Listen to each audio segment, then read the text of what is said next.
ఎలా పరిచయం మీ ఇద్దరికి? అంటే నార్మల్‌గా మాది గోదావరిఖని కదా కాలనీ. అవునవును. పాలేది కూడా గోదావరిఖని. నార్మల్‌గా తను డాన్సర్. నేను డాన్సర్. అక్కడ ఉండేవాళ్ళు రవి అన్నయ్య అని చెప్పేసి వీళ్ళందరూ ఏం చేసేవాళ్ళంటే, ఒరేయ్ నీకు కరెక్ట్ పర్సన్ అంటే టోనీరా. ఇలా బాగుండేది మీ ఇద్దరి పేరు చాలా బాగుంటది, చాలా బాగుంటది అని చెప్పేసి చెప్పేవాళ్ళు.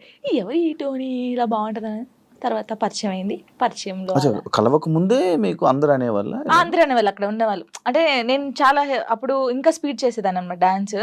సో తన స్పీడ్ కి నీ స్పీడ్ కి చాలా బాగుంటదిరా అని చెప్పేవాళ్ళు మా ఫ్రెండ్ రా. డాన్స్ పేరుగా బాగుంటది అనుకుంటే నువ్వేమో కూడా నిజం పేరు అనేసుకున్నావా? అలా ఏం కాదు కానీ ఎవరైనా అనుక అప్పుడు పరిచయం అయిన తర్వాత అలా పరిచయాలు అయ్యి అలా అలా లవ్ అయ్యి పెళ్లి జరిగింది. ఎన్ని ఇయర్స్ లవ్ చేసుకున్నారు నార్మల్గా? నా 8th క్లాస్లో అనుకుంటా. 2 years అయిందా మొత్తం love? 2 years 2 years love, 3rd year లో పెళ్ళి అయిపోయింది. మరి ఇంత లవ్ చేసుకున్నారు కదా, బ్రేకప్ అవ్వడానికి ఎందుకు రీజన్? అంటే 3 years లవ్, సడన్ గా ఒక రోజులో బ్రేకప్ ఎందుకు? అలా ఒక రోజులో కాలేదు, అది కొన్ని సిచ్యువేషన్ ఇంకా అలా అలా అలా జరిగిపోయింది. ఫీల్ అయ్యావా? అబ్బా అయ్యాను. అనవసరంగా వదిలేసానే అని? అనవసరంగా వదిలేసానని కాదు కానీ బాధపడ్డాను. చాలా రోజులు బాధపడ్డాను. అరే ఇలా కాకుంటే బాగుండేది, ఇద్దరం బాగుండే వాళ్ళం కదా, అలా బాధపడ్డాను. అంటే మీ మాటలు వింటుంటే ఎవరి తప్పు లేదు. దిష్టి కొట్టింది మాకు బాగా. అదే అంటే దిష్టి తగులుతూ విడిపోతారా? నిజంగానే విడిపోతారు, నిజంగా విడిపోతారు. ఫ్రెండ్షిప్ అయినా ఫ్రెండ్షిప్ అయినా ఏదైనా సరే మన మీద కళ్ళు పడ్డాయి అనుకో విడిపోతాను. నమ్ముతారా ఇది? నమ్ముతాను, నేను చాలా నమ్ముతాను. ఇంకా నాకు జరిగింది కాబట్టి నేను నమ్ముతాను. దిష్టి వల్లే విడిపోయింది. ఇప్పుడు తమిళ పెట్టండి, దిష్టి పల్ల విడిపోయిన వీళ్ళిద్దరు ఎందుకయ్యా సామి ఇదంతా నాకు అనిపిస్తుంది ఇప్పుడు. ఏమైనా స్ట్రగుల్స్ ఫేస్ చేసావా విడిపోయినాక? లైక్ పెళ్ళి అయ్యాక కానీ లేకపోతే విడిపోయాక కానీ? పెళ్లిలో పెళ్ళి అయిన తర్వాత బాగున్నాం, మేము బాగున్నాం, ఇద్దరం ఈవెంట్స్ చేసుకున్నాం, లిరిన్ బాగా చూసుకున్నాం, అంత ఇక కొన్ని ఇప్పుడు అవన్నీ మాట్లాడదలుచుకోలేదు నేను, ఎందుకంటే పాతవి తవ్వేసి తన లైఫ్ బాగుంది, నా లైఫ్ బాగుంది, మధ్యలో మళ్ళీ టాపిక్స్ చేసి మళ్ళీ వెనక్కి లాగడం నాకు ఇష్టం లేదు. తర్వాత పెళ్ళి అంటే ఇంకా అయిపోయిన తర్వాత, గొడవ అయిపోయిన తర్వాత చాలా మంది చాలా రకాలుగా మాట్లాడారు నన్ను. అంటే రోడ్డు మీద నడుచుకుంటూ వెళ్ళేటప్పుడు కానీ చాలా, ఇప్పటికీ తప్పట్లేదు అది. ఇంకా లోకంలో మేము ఇద్దరమే ఉన్నాము, మా ఇద్దరికే డైవర్స్ అయిపోయినాయి, వీళ్ళిద్దరే వైఫ్ అండ్ హస్బెండ్స్, ఎవరు విడిపోలేదు అన్నట్టు చేస్తున్నారు జనాలు అయితే. నిజంగా అలా అప్పుడు కూడా అలాగే చేశారు. రోడ్డు మీద నడుతుంది అప్పుడు చేశారు.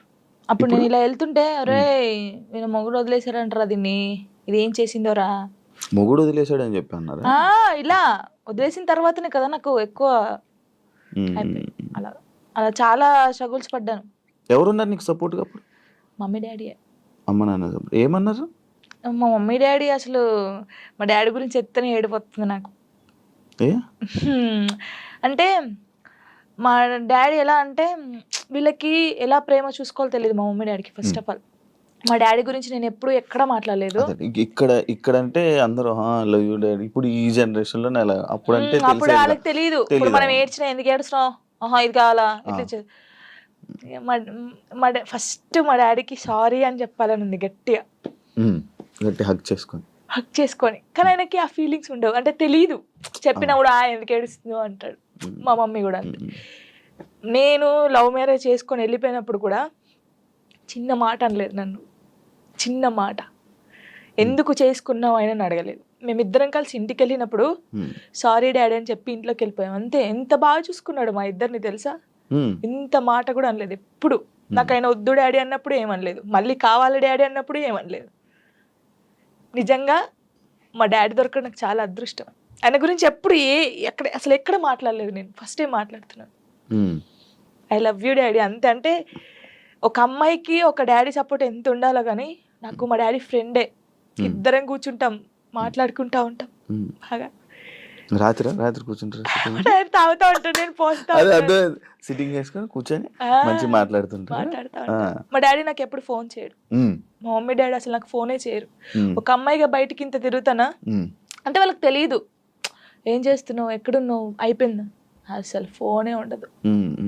వెళ్ళింది చేసుకుని వస్తుంది, తనకు తెలుసు. 3 months ఒకసారి మా డాడీ ఫోన్ చేస్తే ఏడుతాను ఫుల్, స్క్రీన్ షాట్ పెట్టి స్టేటస్ పెడతాను, మా డాడీతో ఇంతసేపు మాట్లాడాను. మొన్న నార్మల్ గా ఏడుపు వచ్చేస్తుంటది నార్మల్, లేకపోతే ఒక టాపిక్ ఇక్కడ పెయిన్ ఉంటది కదా, ఇప్పుడు డాడీ గురించి తీసినాకనే పెయిన్ వచ్చింది. అవును, మా డాడీతో నేను అంత ఉన్నాను, మా డాడీతో టైం స్పెండ్ చేయలేకపోతున్నాను. నాకు మా డాడీ లిరి చాలా, వీళ్ళిద్దరు పేరు ఎత్తే నేను ఏడ్చేస్తాను ఫస్ట్. మీ అబ్బాయి అంత ఇష్టమా మీ అబ్బాయి అంటే?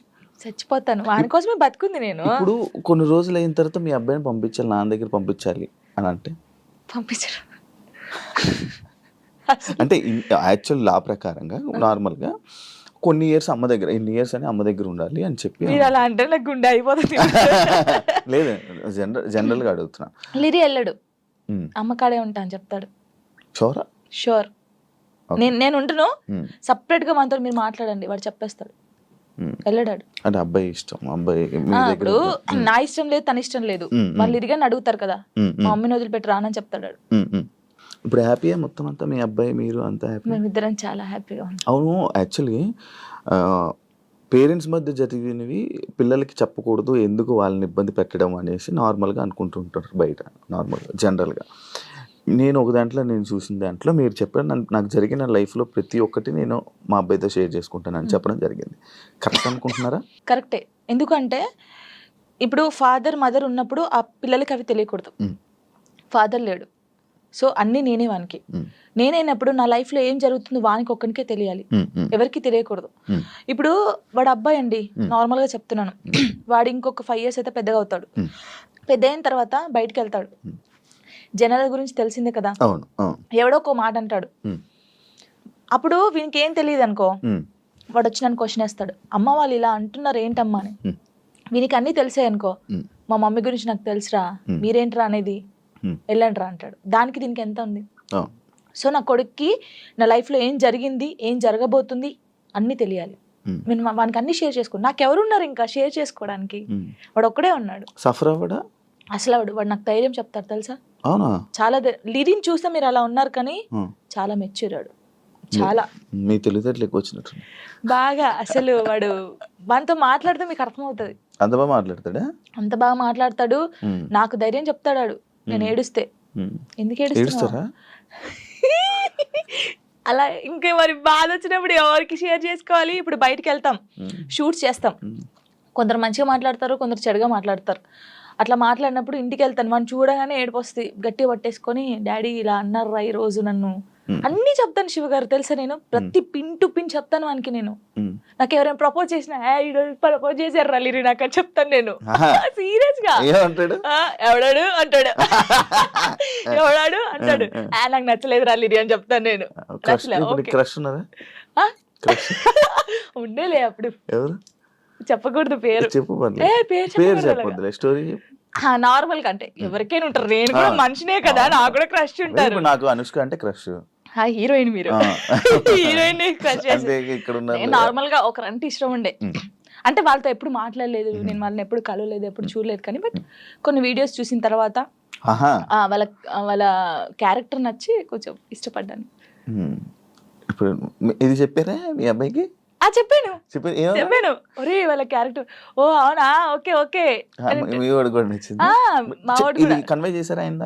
చెప్పాను ఆయనకి, అబ్బాయికా చెప్పలేదు, చెప్పాలని లోపు పెళ్లి అయిపోయింది.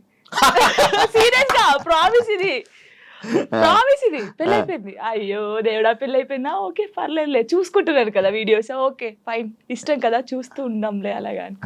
ఇంకో మ్యారేజ్ చేసుకోవాలని ఆలోచన లేదు. అంటే దీనివల్ల ఒక 8 months నేను సాంగ్స్ని కొంచెం పక్కకు పెట్టాల్సి వస్తుంది. అండ్ ప్రొడ్యూసర్స్ అందరు చాలామంది కూడా కాల్ చేస్తున్నారు, వాళ్ళందరికీ సారీ. అంటే నా హార్ట్ఫుల్గా నేను సారీ చెప్పుకోవాలి. ఈ టైంలో నేను అగ్రిమెంట్ అయ్యాను కాబట్టి ఒక మంచి ప్రాజెక్ట్తో మేము ముందుకు రావాలి అని, అంటే ప్రేక్షకుల దేవులకు, అంటే వాళ్ళు నన్ను అభిమానించే వాళ్ళందరికీ ఒక పెద్ద బిగ్ సర్ప్రైజ్ తోటి మేము ముందుకు రాబోతున్నాను. అండ్ ప్రొడ్యూసర్స్ కూడా చాలా సారీ అండి, ఒక 8 months తర్వాత నేను బ్యాక్ వచ్చేస్తా, అంతే, నన్ను కొంచెం అర్థం చేసుకోండి. అంటే మీ పేరు చెప్పగానే జనాలకి ఏంటంటే ఒక విషాద గీతాలు, ఏంటంటే అదేదో విరహ ప్రేమికుడు, భగ్న ప్రేమికుడు అంటారు కదా, ఆ పాటలు ఎక్కువ వస్తున్నాయి. అంటే మీరు అట్లా సెలెక్ట్ చేసుకుంటున్నారా, లేకపోతే వస్తున్నాయి? అట్లా అంటే సెలెక్ట్ చేసుకోవడం బ్రాండ్ పడిపోయింది మీకు, అట్లా అయిపోయింది. అంతకుముందు స్టార్టింగ్లో ఒక డాన్సర్గా గుర్తించారు, తర్వాత ఒక ఆర్టిస్ట్గా. ఇక రెండు, ఈ టోనీకి ఏజ్ చేసిన డ్యాన్స్ వర్షన్ వచ్చినా వాడు చేయగలుగుతాడు, అండ్ యాక్టింగ్ స్కిల్ కూడా ఉంది. ఇలాంటి బాగా సెట్ అవుతున్నాయి అని చెప్పేసి వాళ్ళు ఓన్ చేసుకొని నాకు ఇవ్వడం జరుగుతుంది. అది నాకు అదృష్టమే చాలా. అంటే రేపు ఎప్పుడైనా వేరే క్యారెక్టర్ అయినా వేరే మంచి సాంగ్ ఏదో మామూలు ఊపిన సాంగ్ వేరే ఏమైనా వస్తే జనాలు యాక్సెప్ట్ చేయగలరా? అంటే ఒక బ్రాండ్ పడిపోయింది కదా మీకు, ఇట్లా ఎక్కువ ఈ సాంగ్లే ఏడిపించే సాంగ్లే ఎక్కువ వస్తున్నాయి కదా మీ నుంచి. అంటే నేను ఫస్ట్ డాన్సర్గా డాన్స్ తోటి స్టార్ట్ చేసిన కాబట్టి నన్ను ఏ టైప్గానైనా చూసుకోగలుగుతాను, ఏ జాయినర్లనైనా యాక్సెప్ట్ చేసేస్తున్నారు కాబట్టి నాకు చాలా హ్యాపీ. అంతే, ఇది వీడు చేయలేడు, ఇది వీడు చేయలేడు అన్నట్టు లేకుండా రెండు ఈక్వల్గా వాళ్ళు నన్ను యాక్సెప్ట్ చేసారు కాబట్టి నాకు హ్యాపీ. ఓకే, మీ లైఫ్లో చాలా కష్టాలు పడ్డారు మీరు, చాలా అనుభవించున్నారు. సో అన్నిట్లోనూ నెగిటివ్ కామెంట్లు కూడా వస్తే చాలామంది ఏదో అంటుంటారు కదా. సో అలా వచ్చినప్పుడు ఎట్లా ఫీల్ అయ్యారు? నేను ఎప్పుడు అన్నీ పాజిటివ్గానే తీసుకున్నా కానీ నెగిటివ్గా తీసుకోలేదు. అంటే మనని వెనుక నుంచి ఎవరన్నా పొడిస్తే మనం అప్లేస్తామని నాకు తెలుసు. అంటే మన గురించి మనకు తెలియనప్పుడు ఎంతమంది అన్నా బ్యాక్ సైడ్ మాట్లాడుకుంటారు మనతోటి, మన రిలేషన్షిప్ అంటే మనతోటి ఉండి ఫ్రెండ్షిప్ చేసినప్పుడు నేనంటే ఏంటిదని తెలిసినప్పుడు వాళ్ళు అలాంటివి చేయరు. కాకపోతే ఆ కామెంట్స్ని నేను ఎప్పుడైనా కానీ పాజిటివ్గానే తీసుకున్నా, ఎప్పుడు బాధపడలేదు. అంత బాధపడి అంత పెద్దగా ఏం పెట్టలేదు కామెంట్స్ కూడా, లైట్. బాగా బాధపడిన క్షణం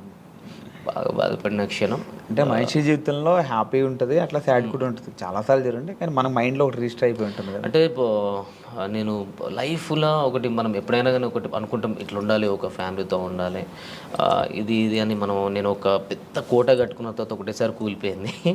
అది కొన్ని రోజులు స్ట్రగుల్ ఫేస్ చేసిన, అంతకు మించి బాధ దాని తర్వాత కూడా నేను లైఫ్లో నేను అనుభవించలేదు. అదొకటే బాధ. మళ్ళీ ఇప్పుడు కలవాలనిపించలేదు మళ్ళీ ఈ టాపిక్.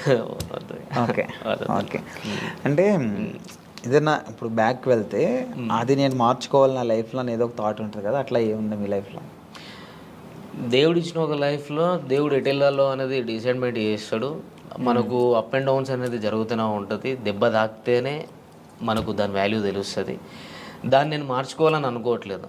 నేను దెబ్బ తినాలి ఎవ్రీ టైం. ఇప్పుడు కూడా నేను ఎప్పుడు స్ట్రైట్గా వెళ్ళాలని లేదు, అప్ అండ్ డౌన్స్ తోటే వెళ్ళాలని నా లైఫ్ అనుకుంటున్నా. అంతే, మార్చుకోవాలి, ఇది మార్చుకోవాలి, అది మార్చుకోవాలని లేదు. మనం ముందు ఏమైనా గోల్ పెట్టుకుంటే దాన్ని స్ట్రైట్గా ఫాలో అయ్యి దాన్ని కరెక్ట్ రీచ్ కావాలి. ఇది మాత్రం చేసుకోగలగాలి. కానీ మన లైఫ్ని మార్చుకోవాలంటే ఈ గోల్నే మనం ఏదైతే అనుకున్నామో ఆ సక్సెస్తోనే మార్చుకోవాలి. అంతే. అంటే డాన్సర్ టు యాక్టర్ అయ్యారు, ఇప్పుడు ఆర్టిస్ట్ అయ్యారు కదా. అవును. సో డాన్సర్ నుంచి ఆర్టిస్ట్గా టర్న్ అవడం అనేటప్పుడు మీరు చాలా స్ట్రగుల్ ఫేస్ చేస్తుంటారు కదా. ఎందుకు అలా వెళ్ళడం, ఇక్కడ బాగుంది కదా అని ఫీల్ చాలామంది చెప్పుంటారు మీరు. సో ఎందుకు ఇట్లా ఎలా చూసి డాన్సర్ నుంచి యాక్టర్గా అంటే ఇట్లా ఎందుకు చూస్ చేసుకున్నాను అంటే, డాన్సర్ అంటే బేసిక్గా యాక్టర్ అనమాట. అంటే డాన్స్ అంటే అది స్క్రీన్ వెనకాల ఉండి కొన్ని ఉంటాయి కదా, అట్లా కాకుండా మొత్తం మీ మీదే నడుస్తుంటుంది మొత్తం ప్రతిదీ. అంటే ప్రతిదీ అక్కడ ఏంటంటే ఎమోషన్ అన్నది అంత పట్టించుకోండి. మీరు కొరియోగ్రాఫ్ చేస్తారు అంత బాగుంటుంది, ఇక్కడ ఎమోషన్ అంతా చాలా ఉంటుంది కదా. ఆర్టిస్ట్గా కూడా చూస్తుంటారు కదా. సో కష్టం అనిపించిందా లేకపోతే? లేదు, నాకు చిన్నప్పటి నుంచి ఆర్టిస్ట్ అంటే యాక్టింగ్ కానీ డ్యాన్స్ కానీ చాలా ఇష్టం. అట్లనే చిన్నప్పటి నుంచి ఉంది. ఒక డాన్సర్గా అంటే ఫస్ట్ ఆఫ్ ఆల్ డాన్సర్గా ఒక గుర్తింపు తెచ్చుకున్నాం కాబట్టి అది ఉంది. నాకు కూడా ఎప్పుడైనా ఇలాంటి క్యారెక్టర్ చేయాలి, ఇట్లా ఉండాలి, ఇది చేయాలి, మనం ఒక డాన్సర్గా కాకుండా ఒక యాక్టర్ కూడా ప్రూవ్ చేసుకోవాలని నాకు చిన్నప్పటి నుంచి ఉండే. ఆ ఛాన్స్ నాకు వచ్చింది, చేసుకున్నాను. గుర్తించారు ఆడియన్స్, అంటే జనాలు కూడా నన్ను యాక్సెప్ట్ చేసారు. హ్యాపీ. మీకు ఎవరంటే బాగా ఇష్టం? ఈ డాన్సర్స్లో బాగా ఇష్టం మీకు? డాన్సర్స్లో ఎవరు బాగా ఇష్టం? డాన్సర్స్లో డాన్స్ చేసే వాళ్ళు ప్రతి ఒక్కరు ఇష్టం. అంటే ఇన్స్పిరేషన్ ఒకళ్ళు ఉంటారు కదా, అలా ప్రభుదేవ్ మాస్టర్, చిరంజీవి గారు. ఓకే, అట్లా. సో అందుకే ఆయనలాగా మీరు ఆర్టిస్ట్ అయ్యారు, డైరెక్టర్ అవుతారా మళ్ళీ? ఆయన కూడా డైరెక్టర్ కదా. డైరెక్షన్ స్కిల్స్ ఉన్నాయి, డైరెక్షన్ చేసేది నేను. ఏవైబి ఆర్ట్స్ అనే యూట్యూబ్ ఛానల్లో నేను అంతకుముందు 2018లో వర్క్ చేసినప్పుడు అందులో ఒక వరల్డ్ ఫేమస్ లవర్ అని, అప్పుడే world famous lover Vijay Deverakonda గారిది రిలీజ్ అయింది. ఆ టైంలో నేను అదే టైటిల్ మీద వరల్డ్ ఫేమస్ లవర్ అని చెప్పేసి ఒక షార్ట్ ఫిల్మ్ చేసిన. అంటే డైరెక్షన్ కానీ, స్టోరీ రైటింగ్ కానీ, సాంగ్స్ కూడా రాయడం కానీ, ఇవన్నీ నాకు చిన్నప్పటి నుంచి ఇష్టం, ఇంట్రెస్ట్ అంతే. ఓకే, ఫీల్డ్లోకి రాకముందు ఏం చేసేవారు? అంటే ఈ ఫీల్డ్లో అంటే నేను చిన్నప్పటి నుంచి డ్యాన్సర్ని, అండ్ నా స్టడీ ఇంటర్లోనే స్టాప్ చేసేసిన. ఇంటర్ తర్వాత నాకు డ్యాన్స్ మీద ఇంట్రెస్ట్ కాబట్టి డైరెక్ట్ ఫిల్మ్ ఇండస్ట్రీకి వచ్చేసిన. ఓకే, అంటే ఫ్రెండ్స్ ద్వారా. ఇంటర్ తర్వాత మీకు ఇంట్రెస్ట్ ఉంది, ఇంటర్ తర్వాత ఇక్కడికి వచ్చారు కదా. అవునండి. ఈ ఫిల్మ్ ఇండస్ట్రీకి రావడానికి ముందు, ఈ ఇంటర్ అయిపోయిన తర్వాత మీరు ఎలా రావాలనుకున్నారు? లైన్ ఎక్కడ దొరికింది? అంటే ఫ్రెండ్ ద్వారా మగధీర డే 2 డ్యాన్స్ అని ఉండదు ఆ టైంలో. Aata and challenge challenge and Dhee and Magadheera day to dance ఇప్పుడు 3 జరుగుతూ ఉండే అప్పుడు షూట్స్. ఇది ఛాలెంజ్ అనేది మా టీవీలో వచ్చేది, డి అనేది ETV, Magadheera day to dance Zee తెలుగులో వచ్చేది. మా ఫ్రెండ్ వచ్చేసి రెగ్యులర్గా చేసేవాడు అందులో. నన్ను మా ఫ్రెండ్ ఏం చేసిండు, సాగర్ ఆయన పేరు, ఆయన తీసుకెళ్ళాను అనమాట. నువ్వు డ్యాన్స్ బాగా చేస్తున్నావు కదరా, నువ్వు కూడా సైడ్ డాన్సర్గా చేసేవరా కంటెస్టెంట్స్ తోటి అని చెప్పేసి తీసుకొని వచ్చిండు. నందు మాస్టర్తో చేసినాం. దాని నుంచి మెల్లగా శోభన్ మాస్టర్ అని చెప్పేసి హైదరాబాద్లో ఉండదు దిల్సుఖ్ నగర్లో, ఆయన రాకేష్ మాస్టర్ని పరిచయం చేయించిండు. మన రాకేష్ మాస్టర్ ఉన్నారు కదా, ఆయనను పరిచయం చేయించి ఇట్లా స్టూడెంట్స్ ఉన్నారు మాస్టర్, మీ దగ్గర పెట్టుకోండి, ఈవెంట్స్ కానీ ఏమైనా ఉన్న వాళ్ళు అన్నీ చేస్తారు అని చెప్పనంటే, వాళ్ళ తరపు నుంచి మేము బోరబండలో ఉండే అప్పుడు రాకేష్ మాస్టర్ గారు. అప్పుడు అక్కడికి వెళ్ళి అట్లా స్టార్ట్ అయింది. అక్కడ నుంచే మాస్టర్ అంటే చాలా మాస్టర్ దగ్గరనే నేర్చుకున్నాను. నాకు ఒక డాన్సర్గా నేను డ్యాన్స్ చేయగలుగుతాను కానీ ఎక్స్ప్రెషన్స్ అవన్నీ నాకు తెలిసి ఉండేవి కాదు. 2008, 2009లో నేను ఇక్కడ ఇంద్రలోక్ కాంప్లెక్స్లో ఉండేది. అప్పుడు బోరమండ నుంచి ఇక్కడికి ఇంద్రలోక్ కాంప్లెక్స్కి వచ్చినాం అనమాట, ఇంద్రానగర్ దగ్గరికి. అక్కడ ఇన్స్టిట్యూట్ మాస్టర్ ఓపెన్ చేసారు. అక్కడ ఒక 1 year వర్క్ చేసినాం కావచ్చు. ఆ టైంలో నాకు డ్యాన్స్ తప్ప ఏం తెలిసేది కాదు. అన్ఎక్స్పెక్టెడ్ అంటే ఆయన ప్రతిరోజు క్లాస్ తీసుకున్నట్టు, అసలు డ్యాన్స్ చేస్తే డ్యాన్సే కాదు ఎక్స్ప్రెషన్స్ ఉండాలి, అలాంటివి నేను ఆయన దగ్గర చాలా నేర్చుకున్నా. ఇప్పుడు మన మధ్యలో లేరు కాబట్టి, అండ్ ఆయన తరపు నుంచే నేను యాక్టింగ్ అనేది కొంచెం నేను చూస్ చేసుకున్నా, ఇట్లా ఉంటుంది ఇది ఉంటుందని. ఒక డ్యాన్సర్గా నేను తెలుసుకున్నది ఆయన దగ్గరనే, రాకేష్ మాస్టర్ దగ్గరనే. అంటే కొరియోగ్రాఫర్గా సినిమాల్లోకి వెళ్ళకుండా మళ్ళీ ఆర్టిస్ట్గా టర్న్ అయ్యారు కదా మళ్ళీ. అంటే ఆ టైంలో 2009లో Gemini TV 31st night event చేసినాం. నాకు ఒక 10 days బాగా స్ట్రగుల్, అంటే ఎక్కువ స్టేన్ అయిపోయింది, ఫీవర్ వచ్చేసింది. ఇక్కడ నుంచి సిక్ అయిపోయి ఇంటికి వెళ్ళిపోయినా. ఇంటికి వెళ్ళిన తర్వాత ఇంట్లో వాళ్ళు పంపించలేదు. అప్పటికి ఆ లోపు ఒకవేళ 2009లో ఉండేది ఉంటే నాకు సైడ్ డాన్సర్ కార్డ్ తీసుకున్నట్టు. అప్పుడు షారోన్ అన్న ప్రెసిడెంట్గా ఉండే. ఆ టైంలో నీకు ఇప్పిస్తా అంటే పాల్ మాస్టర్ని చాలామంది వచ్చేవారు అప్పుడు రాకేష్ మాస్టర్ దగ్గరికి. నేను ఎక్స్పెక్ట్ చేయలేదు, కానీ ఇంట్లో వాళ్ళు కొంచెం స్టాప్ చేసారు, నీ హెల్త్ పరంగా బాగాలేదు అనేసరికి అక్కడనే ఉండిపోయి ఇన్స్టిట్యూట్ పెట్టుకోవడం జరిగింది. ఇన్స్టిట్యూట్ పెట్టుకొని మెల్లగా అట్లా అయిపోయింది.